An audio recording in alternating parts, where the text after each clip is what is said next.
आखिर हम अपने अंदर जा करके उस परमात्मा का दर्शन कैसे करेंगे। तो इसके लिए संतों महात्माओं ने केवल 3 साधन बताए। साधन 3 सारे वर्णे और साधन सब थोथे मान। इस कलयुग में उस मालिक को पाने के लिए महात्माओं ने केवल 3 पूजाएं बताई। पहला है सुमरन, दूसरा है ध्यान और तीसरा है भजन। सुमरन कहते हैं अपने गुरु को याद करना। ध्यान हेलो दोस्तों, हम हाजिर है एक नए वीडियो के साथ।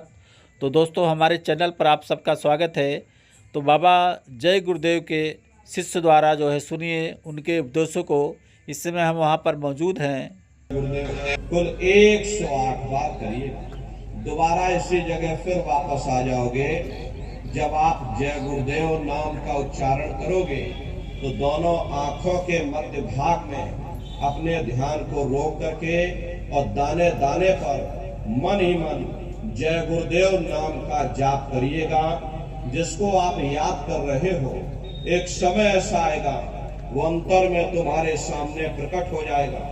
उसके स्वरूप को देख लेना, फिर उसी के स्वरूप को याद करके जय गुरुदेव नाम का सुमरन सभी नए प्रेमी भाई बहन करिएगा। दूसरी बार फिर यहीं से जय गुरुदेव नाम का सुमरन, तीसरी बार फिर यहीं से जय गुरुदेव नाम का सुमरन। इस तरह से कुल 8 बार जय गुरुदेव नाम का सुमरन सभी नए प्रेमी भाई बहन करिएगा। और 8 बार करने के बाद में ये माला आप रख देना। प्रेमी भाई बहनों, ये जय गुरुदेव नाम किसी साधारण इंसान का नाम नहीं, ये स्वयं उस अनामी महाप्रभु का नाम है। समय समय पर संत महात्मा फकीर अपने अपने समय पर आकर के अपनी साधना के द्वारा उस मालिक के नाम को जगाते हैं, उस मालिक के नाम को सिद्ध करते हैं। जैसे कबीर साहब आए, कबीर साहब ने साहिब नाम सिद्ध किया।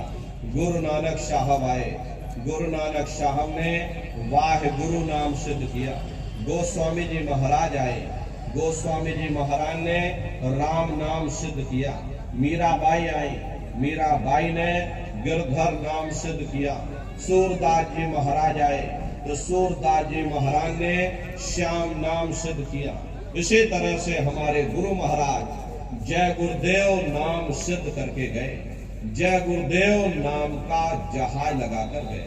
अगर इस जहाज पर सारी दुनिया बैठेगी, ये जहाज सारी दुनिया को पार करेगा। एक है साध है सब सद है, सब साध है सब जाए। पहले अपने गुरु की उंगली पकड़ लो, क्योंकि गुरु तुम्हारा सच्चा रहबर है। गुरु बिन भव निज तरह न कोई, बगैर गुरु के तुम्हारी ये जीवात्मा इस भव सागर से पार नहीं जा सकती। गुरु गोविंद दो खड़े और काके लागू पाई, बलिहारी गुरु आपने जिन गोविंद दियो बताई। महिमा उन्हीं की है जिन्होंने उस गोविंद को लखा दिया। इस संसार में हमारे 3 तरह के गुरु होते हैं।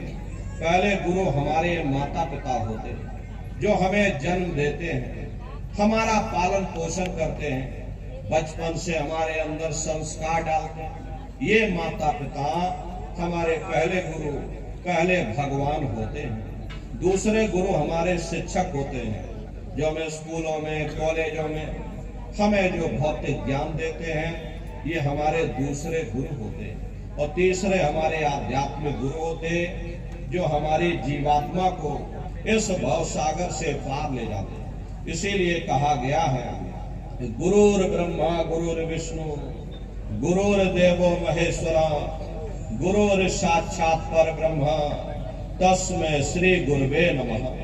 3 लोक 9 खंड में गुरु से बड़ा न कोई, और करता करे न कर सके, गुरु करे सो हुई। इसलिए प्रेमी भाई बहनों, साधना करने से पहले जय गुरुदेव नाम का सुमरन सभी नए प्रेमी भाई बहन करिएगा। और सुमरन का बिंदु आपको सामने दिखाई पड़ेगा, लेकिन बिंदु जब दिखाई पड़ेगा जब आपकी ये दृष्टि उस अंधेरे में रुक जाएगी। ये उसी तरह से है जैसे आपके सामने सूरज है लेकिन बीच में बादल आ गए, इसीलिए सूर्य आपको दिखाई नहीं दे रहा। अगर बादल हट जाए तो सूरज सामने दिखाई पड़ जाएगा। ठीक उसी प्रकार से कर्मों के बादल अंधकार बन करके हमारी आंखों के सामने खड़े हो गए। जब आप अपने आंखों की पुतलियों को उस अंधेरे में रोक करके रखोगे तो उसी अंधेरे में सुराख हो जाएगा। यही कहा गया है कि दोनों तिल एक तार मिलाओ तब देखो गुलजारा है, यानी दोनों आंखों की पुतलियों को अंधेरे में एक जगह पर रोक करके रखो। जब आंखों की पुतलियों को अंधेरे में रोक करके रखोगे तो उसी अंधेरे में सुराख हो जाएगा, सामने चमकता हुआ बिंदु दिखाई पड़ जाएगा। और जब वो बिंदु सामने दिखाई पड़ जाए तब आप अपनी दृष्टि को उस बिंदु पर एकाग्र कर देना। जब आप अपनी दृष्टि उस बिंदु पर एकाग्र कर दोगे तो वही बिंदु दरवाजा है, वो दरवाजा खुल जाएगा, ये शिव नेत्र खुल जाएगा, ये दिव्य दृष्टि आपकी खुल जाएगी और आप दरवाजे के अंदर दाखिल हो जाओगे। एक बार प्रेमी भाई बहनों ये दिव्य दृष्टि खुल जाए फिर क्या भूत क्या भविष्य क्या वर्तमान कोई भेद आपसे गुप्त नहीं रहेगा। लाखों वर्ष पहले क्या हुआ था, भविष्य में क्या होने वाला है, अरे आप अपने अपने घरों में बैठ करके और ध्यान लगा करके भूत भविष्य और वर्तमान को देख सकते हो। तो यह है ध्यान करने का तरीका। एक बार फिर से आप लोग समझ लीजिए कैसे आपको ध्यान करना है। अपने अपने घरों में पलथी मार करके बैठ जाना, आंखों को धीरे से बंद कर लेना, इन आंखों पर कोई जोर मत देना। अगर आप अपनी आंखों की पुतलियों में जोर या दबाव बनाओगे तो आंखों की पुतलियों में दर्द होगा, फिर आप अपनी इन बाहरी आंखों को खोल दोगे। इन बाहरी आंखों का यहाँ पर कोई मतलब नहीं। जैसे सोते समय धीरे से आंख को बंद करते हो, ऐसे धीरे से आंख को बंद कर लेना।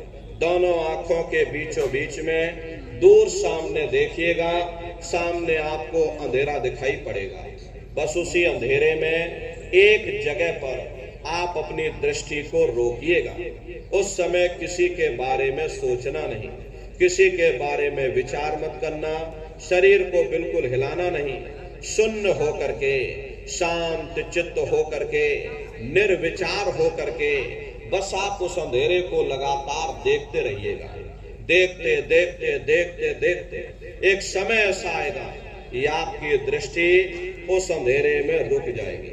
और जैसे ही आपकी दृष्टि अंधेरे में रुकेगी तो सुई की नोक के बराबर तारे की तरह चमकता हुआ बिंदु आपको सामने दिखाई पड़ेगा। और जब वो बिंदु सामने दिखाई पड़ जाए तब आप अपनी दृष्टि को उस बिंदु पर एकाग्र कर देना। और जब आप अपनी दृष्टि उस वो दरवाजा खुल जाएगा, ये शिव नेत्र खुल जाएगा, ये दिव्य दृष्टि आपकी खुल जाएगी और आप दरवाजे के अंदर दाखिल हो जाओगे, अंधकार से प्रकाश में पहुंच जाओगे। तो प्रेमी भाई बहनों ये है ध्यान करने का तरीका। और तीसरा है भजन। गाने बजाने का नाम भजन नहीं है, ये नाच गाना ढोल मजीरा, अरे इसका नाम भजन नहीं है। भजन कहते बड़े सो पंडित हुई, दुनिया वाले कहते हैं ढाई अक्षर का मतलब प्रेम है। अरे प्रेम नहीं है, प्रेम में तो मात्रा लगी।